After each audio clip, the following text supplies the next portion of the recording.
আমাকে ক্ষমা করে দিন সাধু মহারাজ, আমাকে ক্ষমা করে দিন।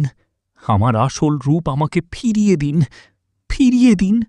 রাজকুমার, যেমন ধনুক থেকে ছোড়া তীর আর কখনো ফিরে আসে না, ঠিক তেমনি মুখ থেকে বের হওয়া কথাও আর ফিরে আসে না। তুমি ইতিমধ্যেই অভিশাপ পেয়েছ, আর এই অভিশাপ এত সহজে শেষ হবে না। তাহলে কি আমি সারা জীবন এই ভিখারির রূপে জঙ্গলে জঙ্গলে ঘুরে বেড়াব? জয় বাবা, দয়া করুন। এটা তোমার ভাগ্যের ওপর নির্ভর করছে রাজকুমার। তুমি আমাদের তপস্যা ভঙ্গ করে যে ভুল করেছ, তার শাস্তি তোমাকে পেতেই হবে। তবে তোমার অভিশাপ কিভাবে দূর হবে তা শুধু আমরাই জানি, কিন্তু তোমাকে বলেও কোনো লাভ নেই। যাও, এমন একজন সত্যিকারের ভালো মনের মানুষকে খুঁজে বের করো যে তোমার ভিখারির রূপ দেখে তোমাকে ঘৃণা করবে না, তোমার কথায় বিশ্বাস করবে এবং তোমার অভিশাপ দূর করার জন্য বড় থেকে বড় বিপদ নিতেও প্রস্তুত থাকবে। তবেই তুমি এই অভিশাপ থেকে মুক্তি পাবে। শঙ্করপুর গ্রামে সুখদেব নামে এক কৃষক তার স্ত্রী কৌশল্যা এবং 2 কন্যাকে নিয়ে বাস করত। সন্ধ্যার সময় সুখদেব খুব আনন্দের সঙ্গে বাড়ি ফিরল। ও কৌশল্যা, জানো তো কাল কে আসছে? কে আসছে? কাল আমাদের মেয়ে গৌরীকে দেখতে জমিদার আসছেন, তাও আবার তার স্ত্রীকে সঙ্গে নিয়ে। একথা শুনে কৌশল্যা খুব খুশি হয়ে গেল। সে সঙ্গে সঙ্গে তার মেয়ে গৌরীর ঘরের দিকে চলে গেল। গৌরী, তোর তো ভাগ্য খুলে গেছে। তোর বাবা বলছিলেন কাল জমিদার তার স্ত্রীকে নিয়ে তোকে দেখতে আসছে। যদি জমিদার তোকে পছন্দ করে তাহলে তোর জীবন সার্থক হয়ে যাবে। তার একমাত্র ছেলে, আর জমিদার এই গ্রামের সবচেয়ে ধনী মানুষ। মা, তুমি তো জানো পুরো গ্রামে আমার সৌন্দর্য আর ভরসার রং নিয়ে কত আলোচনা হয়। তবে আমার একটা ভয় হচ্ছে, যদি রাধা তাদের সামনে চলে আসে, রাধাকে দেখে যদি তাদের মন বদলে যায়। না না, কাল যদি ওকে বাইরে পাঠিয়ে দিই তাহলে বাড়ির কাজ করবে কে, আর সবার জন্য রান্নাই বা করবে কে?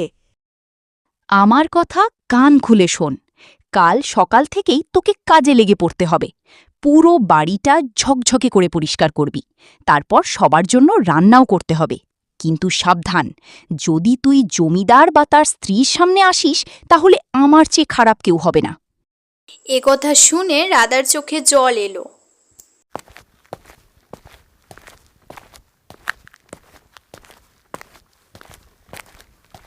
কিছুক্ষণ পরে রাধা তার নিজের মাকে মনে করতে লাগলো। মা, শ্যামলা হওয়া কি এত বড় অপরাধ? আমার মনে আছে যখন আমি ছোট ছিলাম তুমি সব সময় বলতে, মা তুই এই পৃথিবীর সবচেয়ে সুন্দর মেয়ে। যদি তোমার মেয়ে সত্যিই সুন্দর হতো তাহলে আমার সৎমা আর সৎবোন গৌরী আমাকে এত ঘৃণা করে কেন? তারা আমাকে কুৎসিত বলে কেন? একথা বলতে বলতেই রাধা আবার ফুপিয়ে ফুপিয়ে কাঁদতে লাগলো। রাধার বাবা সুখদেব দূর থেকে মেয়েকে কাঁদতে দেখছিল। কিছুক্ষণ পরে সে রাধার কাছে এসে বলল,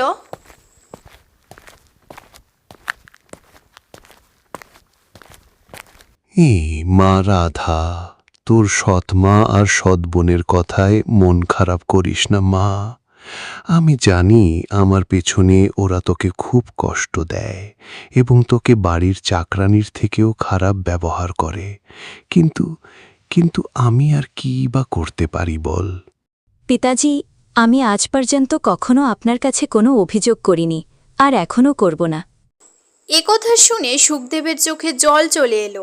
সে চুপচাপ বাড়ি থেকে বেরিয়ে গেল। একটি গাছের নিচে বসে সুখদেব গভীর চিন্তায় ডুবে গেল।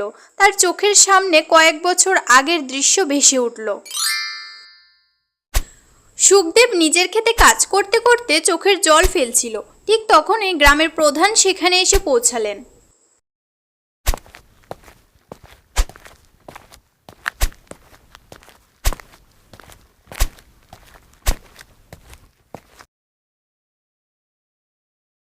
হেই সুখদেব, তোকে একটা খুব জরুরি কথা বলতে হবে।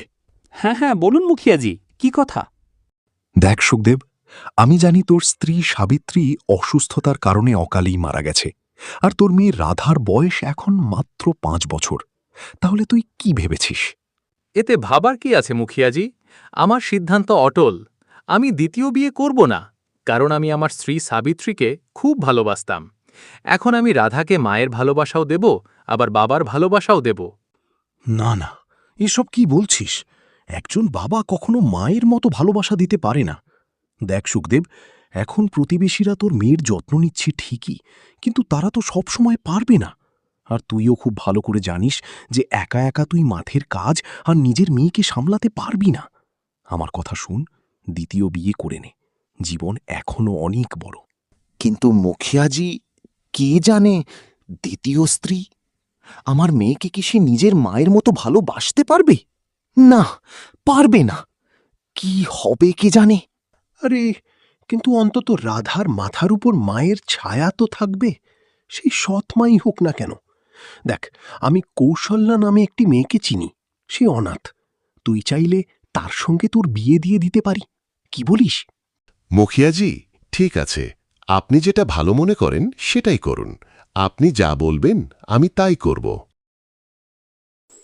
কিছুদিন পরে খুব সাধারণভাবে সুখদেব আর কৌশল্যার বিয়ে সম্পন্ন হলো।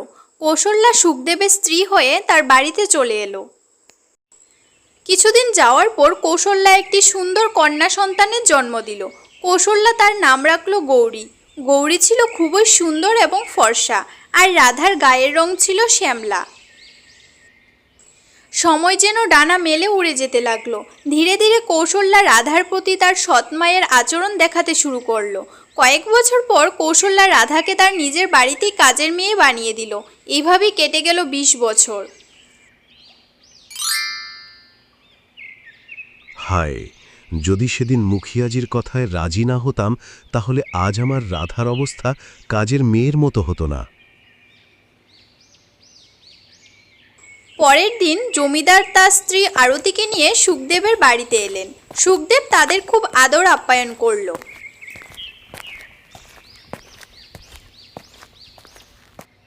দেখুন, আপনার কন্যার ভালো গুণের কথা আমরা অনেক দিন ধরেই শুনে আসছি, তাই আমরা সিদ্ধান্ত নিয়েছি আপনার মেয়েকেই আমাদের বাড়ির বউ করব। কিছুক্ষণ পরে গৌরী সবার জন্য জল নিয়ে এলো।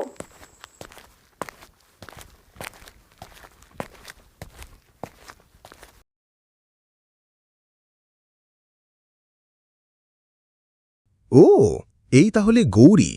ওকে তো সবাই চেনে, চারদিকে ওর সৌন্দর্যেরই আলোচনা হয়। কিন্তু আমরা আপনার বড় মেয়ে রাধার ভালো স্বভাবের প্রশংসা শুনেছি। একবার তাকে ডাকুন তো। কিছুক্ষণ পরে রাধা সেখানে এসে দাঁড়ালো। জমিদার রাধার দিকে তাকিয়ে বললেন, এর গায়ের রং শ্যামলা ঠিকই, কিন্তু এর মুখশ্রী খুবই সুন্দর। আর আমরা শুধু বাহ্যিক সৌন্দর্য দেখে সম্পর্ক করতে চাই না, আমরা মনের সৌন্দর্য দেখে সম্পর্ক করতে চাই। সুখদেব, আমরা আমাদের সিদ্ধান্ত কয়েকদিন পরে জানিয়ে দেব, ঠিক আছে? চলো ভাগ্যবতী।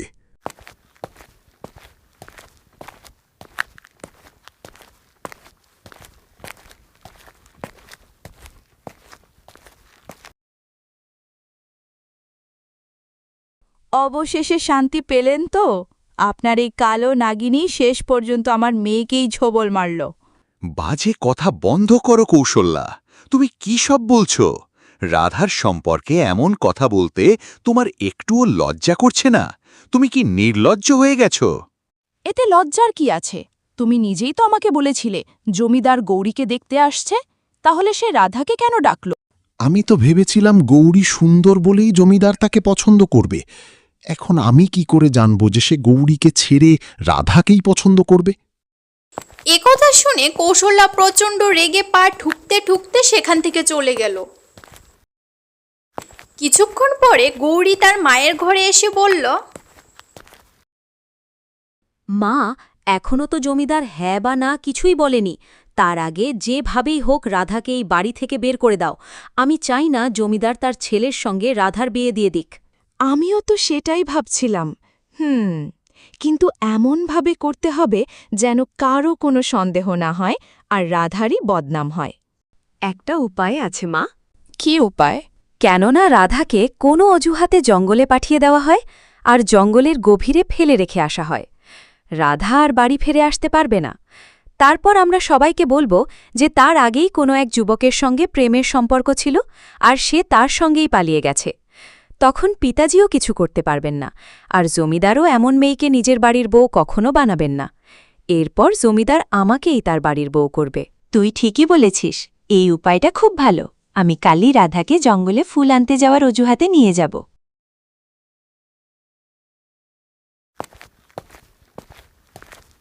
পরের দিন সুখদেব মাঠে চলে যেতে কৌশল্যা রাধার কাছে এলো।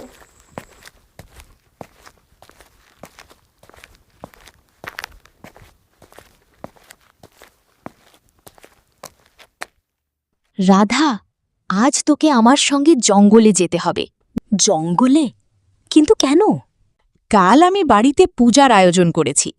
পূজার জন্য আমার কিছু জঙ্গলের সুন্দর ফুল দরকার, আর আমি সেই ফুল নিজের হাতে তুলতে চাই। ঠিক আছে মা। কিছুক্ষণ পরে কৌশল্যা রাধাকে নিয়ে গভীর জঙ্গলের দিকে রওনা দিল। কিছু দূর যাওয়ার পর রাধা চারপাশে তাকিয়ে বলল, মা, এটা তো খুব গভীর জঙ্গল। এখানে তো দূর দূর পর্যন্ত কোনো ফুল দেখতে পাচ্ছি না।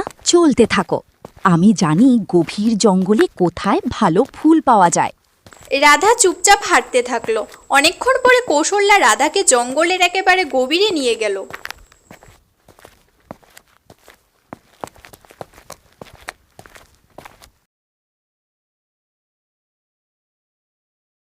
এখানে বসে পড়ো, সামনে আরও যেতে হবে। তুমি ক্লান্ত হয়ে গেছ, আমি ততক্ষণে ফুল তুলে নিয়ে আসছি। রাধা চুপচাপ গাছের নিচে বসে পড়ল, আর কৌশল্যা রাধার চোখ এড়িয়ে নিঃশব্দে গ্রামে ফিরে গেল।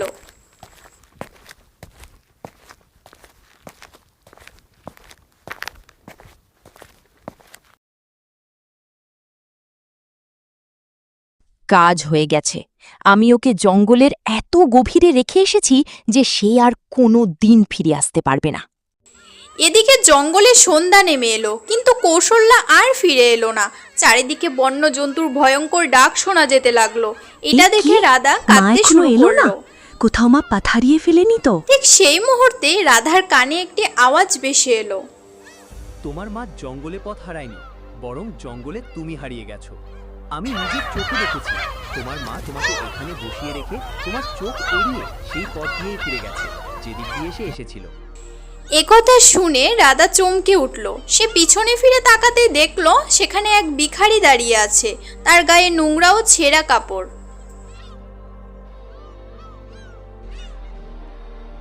কে তুমি? নিশ্চয়ই তুমি কোনো চোর বা ডাকাত। না না, আমি না চোর না ডাকাত। শোনো, এখান থেকে একটু দূরে একটা কুঁড়ে ঘরে আমি থাকি। আমার কাছে কিছু খাবারও আছে। আমি দেখেছি তুমি সকাল থেকে এখানে বসে আছো। আমার কথাই বিশ্বাস করো, যে মহিলা তোমাকে এখানে ফেলে গেছে সে আর তোমাকে নিতে আসবে না।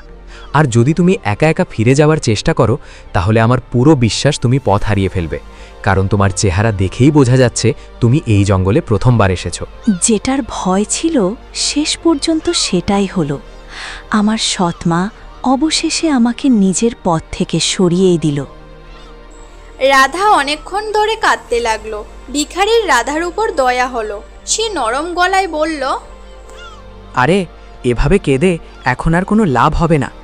চলো এখান থেকে তাড়াতাড়ি বেরোতে হবে, রাত হয়ে আসছে। কিছুক্ষণ পর বন্য জন্তুরা এখানে জড়ো হতে শুরু করবে, তখন তোমার প্রাণেরও বিপদ হতে পারে। চলো। ভিখারির কথা মানা ছাড়া রাধার আর কোনো উপায় ছিল না। সে চুপচাপ ভিখারির সঙ্গে সেখান থেকে চলে গেল। এদিকে সন্ধ্যায় সুখদেব যখন বাড়ি ফিরল, তখন সে রাধাকে দেখতে পেল না। সে কৌশল্যাকে জিজ্ঞেস করল, কৌশল্যা, রাধাকে তো দেখতে পাচ্ছি না, সে কোথায়? জানি না, সে তো আমাকে বলে গিয়েছিল যে তোমার সঙ্গে দেখা করতে মাঠে যাচ্ছে। আমি তো ভেবেছিলাম এখনও তোমার সঙ্গেই আছে। কি বলছো তুমি? কিন্তু রাধা তো মাঠেই আসেনি। একথা বলেই সুখদেব রাধাকে খুঁজতে খুঁজতে বাইরে বেরিয়ে গেল। সে চারিদিকে খোঁজখবর নিল, কিন্তু কোথাও রাধার সন্ধান পেল না। শেষে ক্লান্ত ও হতাশ হয়ে কাঁদতে কাঁদতে বাড়ি ফিরে এলো। রাধা, রাধা, আমার রাধা রানী। রাধাকে খুঁজে পেলাম না, কি জানে কোথায় চলে গেল।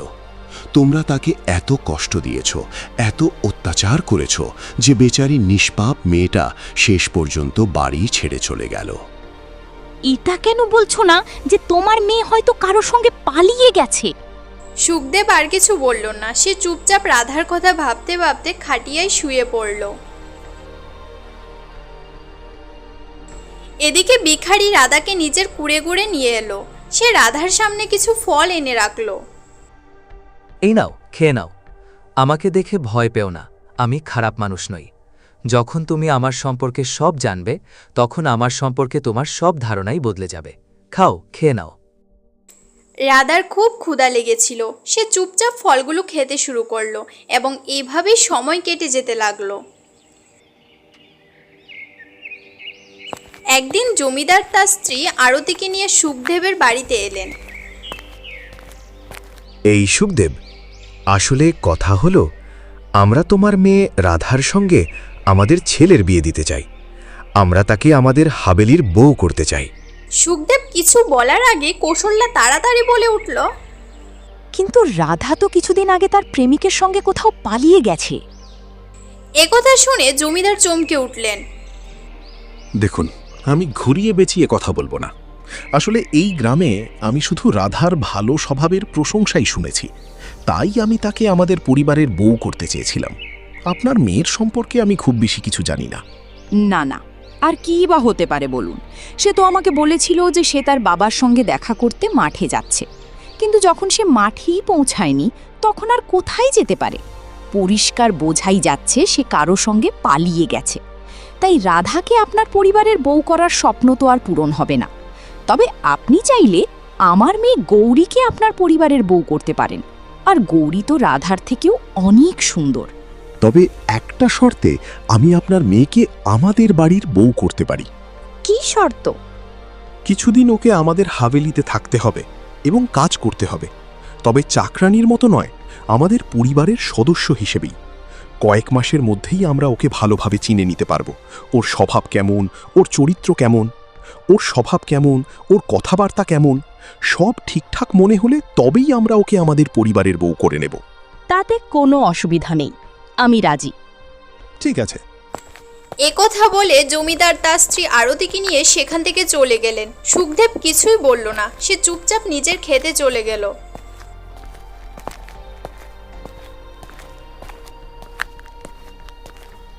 গৌরী, জমিদার তোমার পরীক্ষা নিচ্ছেন। এই পরীক্ষায় যদি তুমি সফল হও তাহলে তোমার জীবন সার্থক হয়ে যাবে। আপনি চিন্তা করবেন না মা। পরের দিন থেকে গৌরী জমিদারের হাবেলিতে কাজকর্ম এবং দেখাশোনার জন্য যেতে শুরু করলো। এভাবেই সময় কেটে যেতে লাগলো। এদিকে জঙ্গলে থাকতে থাকতে রাধার অনেক দিন কেটে গেল। একদিন রাধা ভিখারিকে বলল, যেদিন তুমি প্রথম আমার সঙ্গে দেখা করেছিলে সেদিন বলেছিলে যখন আমি তোমার সম্পর্কে জানব তখন আমার ধারণা বদলে যাবে। আসলে তুমি কে? একথা শুনে ভিখারির চোখে জল চলে এলো। সে ধীরে ধীরে বলল, আমি কেশবন নগর রাজ্যের রাজপুত্র আদিত্য। এই কি বলছো তুমি? তুমি তো একজন ভিখারি। কি বলবো, আমি একজন অভিশপ্ত রাজপুত্র। যেদিন আমার অভিশাপ শেষ হবে সেদিন আমি আবার আমার আসল রূপ ফিরে পাব। তুমি আমার সাহায্য করেছ, আমিও তোমার সাহায্য করব। বলো, তোমার এই অভিশাপ কিভাবে দূর হতে পারে? অভিশাপ কিভাবে শেষ হবে তা আমি জানি না, তবে আমি এটুকু জানি এই জঙ্গলে একজন সাধু মহারাজ থাকেন। তিনিই বলতে পারবেন আমার অভিশাপ কিভাবে শেষ হবে। আর হ্যাঁ, সেই সাধু মহারাজই আমাকেই অভিশাপ দিয়েছিলেন। তাহলে আমাকে সেই সাধু মহারাজের কাছে নিয়ে চলো। ভিখারি সঙ্গে সঙ্গে রাধাকে নিয়ে জঙ্গলের মধ্যে একটি বিশাল গাছের দিকে রওনা দিল। সেখানে এক সাধু চোখ বন্ধ করে ধ্যানমগ্ন হয়ে বসেছিলেন। সাধু মহারাজ, চোখ খুলুন। সাধু মহারাজ। এই মেয়েটি তোমাকে অভিশাপ থেকে মুক্ত করতে পারে। এখান থেকে ডান দিকের পথে চলে যাও, সেখানে একটি দিব্য পুকুর আছে। সেই পুকুরের পবিত্র জলই রাজকুমারকে অভিশাপ থেকে মুক্ত করতে পারে। তুমি সেই জল রাজকুমারের উপর ছিটিয়ে দেবে, তাহলেই সে তার আসল রূপ ফিরে পাবে। আমি রাজি। তাহলে যাও, সেই পুকুরের জল নিয়ে রাজকুমারকে অভিশাপ থেকে মুক্ত করো। রাধা ভিখারিকে সঙ্গে নিয়ে সাধুর বলে দেওয়া দিব্য পুকুরের কাছে পৌঁছে গেল। যেই সে পুকুরে জল নিতে গেল, ঠিক তখনই পুকুরের ভেতর থেকে একটি আওয়াজ ভেসে এলো। আমি এক দিব্য পুকুর, তুমি আমার জল কেবল এক শর্তেই নিতে পারবে। তোমাকে আমার 3টি ধাঁধার উত্তর দিতে হবে, কিন্তু ভুল উত্তর তোমাকে পাথরে পরিণত করবে। তোমার প্রথম ধাঁধা জিজ্ঞেস করো। এমন কোনো জিনিস আছে যা ভাগ করলে বাড়ে আর লুকিয়ে রাখলে কমে যায়? জ্ঞান, যা ভাগ করলে বাড়ে আর লুকিয়ে রাখলে কমে যায়। এমন কোনো শক্তি আছে যার সাহায্যে অস্ত্র ছাড়াই সবচেয়ে বড় যুদ্ধ জেতা যায়? সত্য আর ধৈর্য। এমন কোনো ধন আছে যা গরিবের কাছেও থাকে আবার রাজার কাছেও থাকে, কিন্তু যার মূল্য সবচেয়ে বেশি? ভালো চরিত্র আর সৎমন। তুমি প্রথম মেয়ে যে আমার 3টি ধাঁধার সঠিক উত্তর দিয়েছ। যাও, তুমি আমার জল নিয়ে যেতে পারো। রাধা পুকুরের জল নিজের হাতে তুলে নিল। তারপর সে সেই জল ভিখারির উপর ছিটিয়ে দিল। পরের মুহূর্তে রঙিন আলোয় ঝলকের সঙ্গে ভিখারি এক সুদর্শন রাজকুমারে পরিণত হলো। তাহলে তুমি সত্যিই একজন রাজকুমার। এবার আমি তোমাকে আমার প্রাসাদে নিয়ে যাব এবং তোমার সঙ্গে আমার পিতার পরিচয় করিয়ে দেব। চলো। রাজকুমার আদিত্য রাধাকে নিয়ে নিজের প্রাসাদে পৌঁছালো। আহা, আমার ছেলে, আমরা তো ভেবেছিলাম তুমি কোনো বন্য জন্তুর শিকার হয়ে গেছো, কিন্তু তুমি তো একদম সুস্থভাবে ফিরে এসেছো। খুব ভালো লাগছে বাবা, খুব ভালো লাগছে। পিতাজি, যদি রাধা না থাকতো তাহলে আমি সারা জীবন অভিশপ্ত হয়েই থাকতাম। তারপর রাজকুমার আদিত্য পুরো ঘটনাটি তার পিতাকে খুলে বলল। খুব ভালো, সাব্বাস রাধা। মা, আমরা তোমাকে এই রাজপ্রাসাদের বউ করতে চাই। পিতাজি, আমিও আপনাকে সেটাই বলতে চেয়েছিলাম। আমি রাধাকে বিয়ে করতে চাই। রাধা, তুমি কি আমাকে বিয়ে করবে? রাধা মুচকি হেসে নিজের সম্মতি জানালো। কিছুদিনের মধ্যেই রাজকুমার আদিত্য ও রাধার বিয়ে খুব ধুমধাম করে সম্পন্ন হলো। রাজা বিক্রম আদিত্যকে নতুন রাজা ঘোষণা করলেন, আর রাধা সেই রাজ্যের রানী হয়ে গেল। এভাবেই সময় কেটে যেতে লাগলো। অন্যদিকে গৌরী অনেকদিন ধরে জমিদারের হাবিলিতে পরিষ্কার পরিচ্ছন্নতার কাজ করছিল।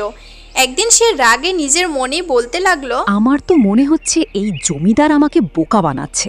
সে কখনো আমাকে নিজের পরিবারের বউ করবে না। আমি ওকে একটা শিক্ষা দিয়েই ছাড়ব। একথা বলে গৌরী জমিদারের ঘর পরিষ্কার করতে গেল। ঠিক তখনই সে দেখলো জমিদারের তিজুরি খোলা রয়েছে। তিজুরি দেখে গৌরীর মুখে দূর্ত হাসি ফুটে উঠল। অবশেষে জমিদারের কাছ থেকে প্রতিশোধ নেওয়ার সুযোগ পেয়ে গেলাম। গৌরী তিজুরি থেকে সব গয়না বের করে এবং সুজা নিজের বাড়িতে চলে গেল। কিছুক্ষণ পরে জমিদার তার স্ত্রী আরতিকে নিয়ে রাগে ফুঁসতে ফুঁসতে সেখানে এসে পৌঁছালেন। যেটার ভয় ছিল শেষ পর্যন্ত সেটাই হলো। কি হয়েছে? কি হয়েছে? কি হয়েছে মানে? আমার তিজোরি থেকে সব গয়না চুরি হয়ে গেছে, আর তুমি জিজ্ঞেস করছো কি হয়েছে? তোমার মেয়ের চরিত্র দেখার জন্যই আমি ইচ্ছে করেই তিজোরি খোলা রেখেছিলাম, আর সে তার আসল রং দেখিয়ে দিয়েছে। তিজোরি খোলা ছিল ঠিকই, কিন্তু আমি সেখান থেকে কিছু চুরি করিনি। কিন্তু আমি নিজের চোখে দেখেছি তুমি তিজোরি থেকে সব গয়না নিয়ে যাচ্ছ। এই চরিত্রের মেয়েকে তুমি আমাদের পরিবারের বউ বানাতে চেয়েছিলে? সত্যি করে বল, তুই কি ওদের তিজোরি থেকে চুরি করেছিস? আমার মনে হয়েছিল এরা শুধু আমাকে কাজের মেয়ের মতো ব্যবহার করছে, কখনো আমাকে নিজেদের পরিবারের বউ করবে না। না, আমরা তোমাকে ব্যবহার করছিলাম না, আমরা শুধু তোমার চরিত্র পরীক্ষা করছিলাম। আর আজ আমরা তোমার চরিত্র দেখে নিয়েছি। তুমি জমিদার পরিবারের বউ হওয়ার যোগ্য নও। এবার চুপচাপ গয়নাগুলো আমাদের ফিরিয়ে দাও। গৌরী চুপচাপ সব গয়না ফিরিয়ে দিল। ঠিক তখনই সেখানে দুইজন সৈনিক এসে পৌঁছালো। সৈনিক? এরা এখানে কেন? তোমার মেয়ে চুরি করবে আর আমি সৈনিক ডাকবো না? তোমার মেয়েকে শাস্তি দেওয়ার জন্য আমি সৈনিকদের ডেকেছি। সৈনিকরা, একে বন্দি করে রাজপ্রাসাদে নিয়ে চলো। মহারাজের সামনে আমি নিজেই সাক্ষ্য দেব। সৈনিকরা গৌরীকে ধরে রাজপ্রাসাদের দিকে নিয়ে গেল। কৌশল্যা ফুপিয়ে ফুপিয়ে কাঁদতে লাগলো। ঠিক তখনই সেখানে সুখদেব এসে পৌঁছালো। কৌশল্যা কাঁদতে কাঁদতে পুরো ঘটনাটি তাকে খুলে বলল। যেভাবেই হোক আমার মেয়েকে বাঁচান। সে শুধু তোমার মেয়ে নয়, আমারও মেয়ে। চলো আমরা রাজপ্রাসাদে যাই, আমি মহারাজের কাছে দয়া ভিক্ষা চাইব। এরপর সুখদেব ও কৌশল্যা রাজপ্রাসাদের দিকে রওনা দিল। অন্যদিকে জমিদার ও আরতিও রাজপ্রাসাদে পৌঁছে গেলেন। কিছুক্ষণ পরে সবাই রাজদরবারে উপস্থিত হলো। রাজদরবারে রাজকুমার আদিত্য সিংহাসনে বসেছিলেন। হঠাৎ তার চোখ কৌশল্যার উপর পড়তেই তিনি চমকে উঠলেন। এ তো সেই মহিলা যে কিছুদিন আগে রাধাকে জঙ্গলে ফেলে রেখে গিয়েছিল। তোমরা কারা আর তোমাদের সমস্যা কি? মহারাজ, কিছুক্ষণ আগে আপনার সৈনিকরা আমার মেয়েকে বন্দি করে নিয়ে এসেছে। এটা কি সত্যি? হ্যাঁ, গ্রামের জমিদার অভিযোগ করেছেন যে তোমার মেয়ে গৌরী তার তিজোরি থেকে চুরি করেছে। যাও, তাকে এখানে নিয়ে এসো। কিছুক্ষণ পরে গৌরীকে সেখানে আনা হলো। মহারাজ, একে ছেড়ে দেবেন না, এ চোর। আমি নিজের চোখে দেখেছি এ আমার তিজোরি থেকে গয়না চুরি করেছে। এই বিচারের সিদ্ধান্ত আমি নেব না, আমাদের রানী নিজেই এই বিচার করবেন। কিছুক্ষণ পর রাধা দ্রুত পদক্ষেপে রাজদরবারে এসে সিংহাসনে বসলো। যেই তার চোখ কৌশল্যা, গৌরী আর সুখদেবের উপর পড়ল, সে চমকে উঠল আর সবাইও রাধাকে রানী রূপে দেখে বিস্মিত হয়ে গেল। রাজকুমার আদিত্য রাধাকে পুরো ঘটনাটি খুলে বলল। তাহলে বলুন মা, আপনি কি চান? হ্যাঁ, মেয়ে, কিন্তু তুমি রাজকুমারী কিভাবে হলে? রাধা সবার সামনে পুরো ঘটনাটি খুলে বলল। মা তো আমাকে জঙ্গলে মরার জন্য ফেলে রেখে গিয়েছিল, কিন্তু তিনি জানতেন না যে আমার ভাগ্যের রাজকুমারী হওয়া লেখা আছে। আর দেখুন, ভাগ্যের খেলা কত অদ্ভুত হয়। যারা আমার উপর অত্যাচার করেছিল, আজ তারাই অপরাধী হয়ে আমার সামনে দাঁড়িয়ে আছে। আর আজ সিদ্ধান্ত নেবার অধিকার আমার হাতে, আমি কি করব আর কি করব না। এত বড় মিথ্যে! ছি!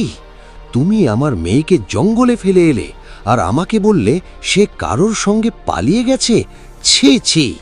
আমাকে ক্ষমা করে দিন, আমার থেকে খুব বড় ভুল হয়ে গেছে।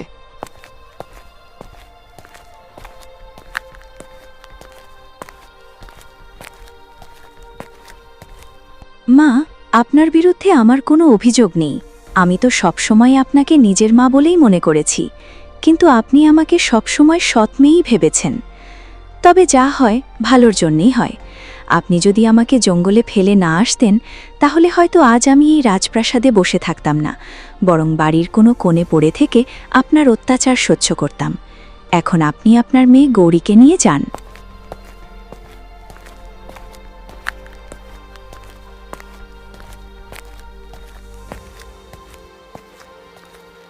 পিতাজি, কিন্তু আমি আপনাকে কোথাও যেতে দেব না। আপনি আমার সঙ্গেই এখানেই থাকবেন। না মা, একজন বাবা কখনো মেয়ের শ্বশুর বাড়িতে থাকে না। তবে মা, আজ আমি খুব খুশি যে তুমি এত ভালো একজন জীবনসঙ্গী পেয়েছ। আমার সব সময় বিশ্বাস ছিল একদিন না একদিন তুমি রাজকুমারী হবেই। আর দেখো, আজ তুমি সত্যিই রাজকুমারী হয়ে গেছো। একথা শুনে রাধা মুচকি হেসে উঠল।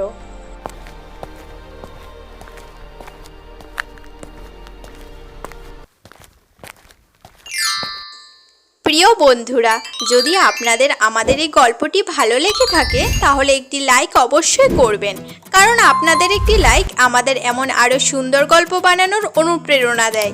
চ্যানেলটি সাবস্ক্রাইব করতে ভুলবেন না, যাতে কোনো নতুন গল্প মিস না করেন।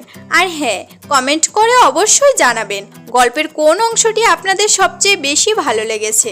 আপনাদের মতামত আমাদের কাছে খুবই গুরুত্বপূর্ণ। তাহলে দেখা হচ্ছে পরের ভিডিওতে। টাটা।